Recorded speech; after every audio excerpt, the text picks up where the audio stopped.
A possível intervenção militar na Venezuela.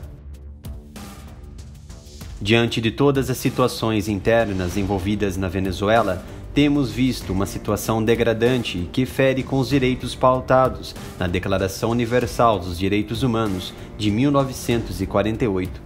Podemos citar que a ONU, ao instituir essa declaração, ela visava num patamar de igualdade em todos os países para que a tortura, o genocídio, muito visto durante a Segunda Guerra Mundial, a extorsão, os crimes brutais contra indivíduos com ideologias opostas, que geralmente são acompanhados de pessoas intolerantes à minoria, que se coloca em oposição, até mesmo contra um governo. São esses atos violentos que a ONU vem tentando suprimir ao longo das décadas, de tal forma que o estado de um país em plena catástrofe humana como a Venezuela mostra seguir em direção oposta à comunidade internacional.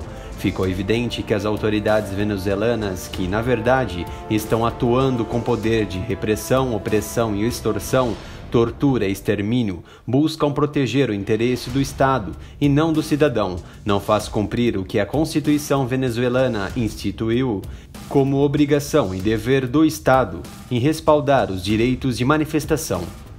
De certa forma, o Estado tem o direito de colocar em prática o que a Constituição o delega a fazer. Isso se chama legalidade, porém não incorre no direito de tirar a liberdade e os direitos humanos pautados pela ONU. Vimos muitos venezuelanos que estavam lutando por melhores condições do país sendo assassinados. Recentemente ocorreu o caso Oscar Pérez, que, cercado por diversos pró-maduristas, foi morto com um tiro na cabeça junto com outros rebeldes venezuelanos. Estamos diante de uma falta de recursos e materiais dos mais básicos, como papel higiênico, carne e vários outros produtos que estão em falta pelo simples descontrole econômico do Estado, que ganha ondas inflacionárias a cada dia.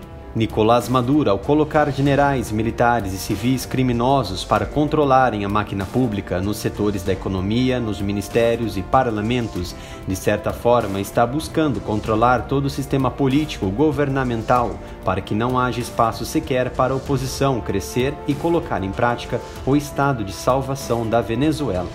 Assim, estamos vendo o crescimento de uma metástase cancerosa que a cada minuto está se enraizando e contaminando órgãos vitais, que são cidadãos venezuelanos.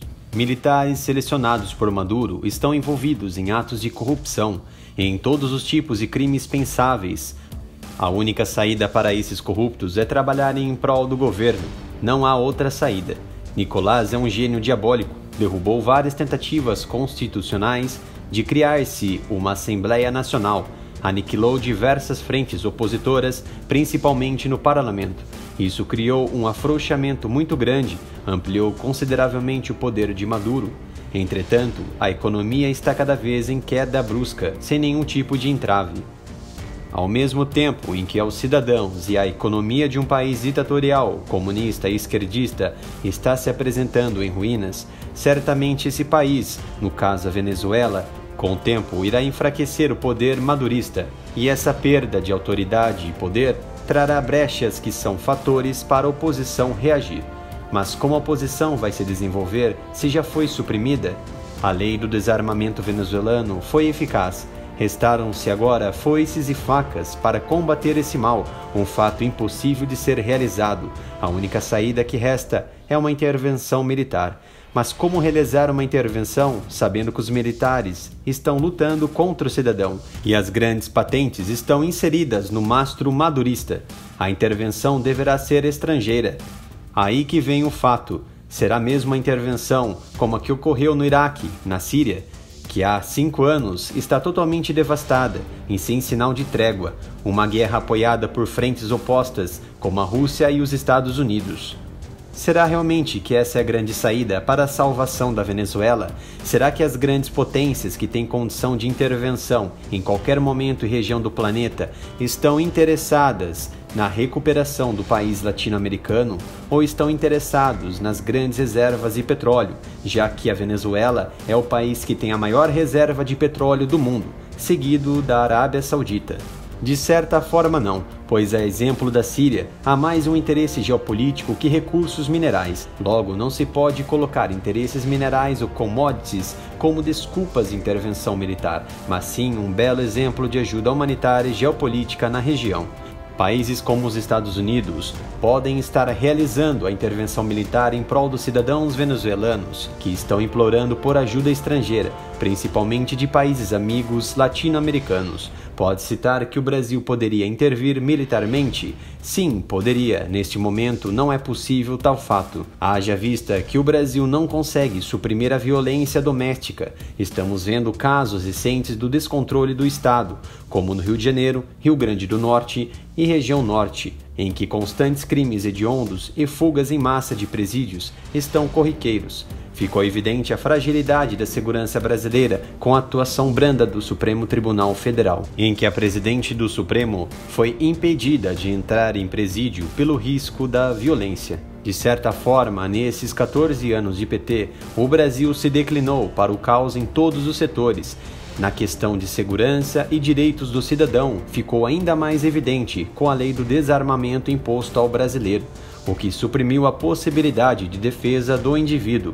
Em vista disso, o Brasil não tem possibilidade de participar de uma guerra completa e complexa, e por períodos curtos ou longos. As Forças Armadas não têm recursos suficientes, temos contingentes preparados, nossos militares são leais e patriotas, e com certeza responderiam à altura se estiverem com recursos humanos, materiais e econômicos.